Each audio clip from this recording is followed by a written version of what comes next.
وزارت کارهای داخلی تاجیکستان باز از یک صدمه مرگاور در راههای جمهوری خبر داد. بنا به اطلاع این وزارت صبح بر وقت 5 اپریل سال 2022 تخمینا ساعت 06:30 دقیقه راننده ماشین بارکش تمغه مرسدس بنز اودینایف پولاجان خالقوویچ سال تولدش 1987 ساکن شهر ایسار هنگام حرکت در حدود نویه دنقره از عهده اداره واسطه نقلیات نبرآمده به ماشین تمغه مرسدس بنز که تحت اداره راننده نصرالدینوف ناظم جان حمیدجانویچ سال تولدش 1973 ساکن نویه فرخار قرار داشته است برخورده است.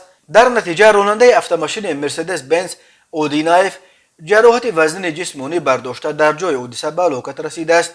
اوید به این حادثه تحقیقات ادامه دارد. از اول ماه اپریل این علاقه سیومین صدمه مرگاور است که وزارت کارهای داخلی خبر میدهد. بنا به آمار رسمی وزارت کارهای داخلی تاجیکستان سال 2021 بر اثر 1102 صدمه نقلیاتی در راههای این کشور 395 نفر به هلاکت رسیده، 1218 نفر جراحت جسمانی برداشتند. سرعت بلند حرکت و رعایت نکردن قاعده های حرکت در راه، همچنین راهها و ماشین های فرسوده از علت های عمده صدمه ها از جمله صدمه های مرگاور در راه های تاجیکستان نام برده می شود. وقت های آخر استفاده تلفن های موبیلی و دیگر واسطه های الکترونی هنگام راندن ماشین به یک عامل دیگر صدمه زا تبدیل یافته است.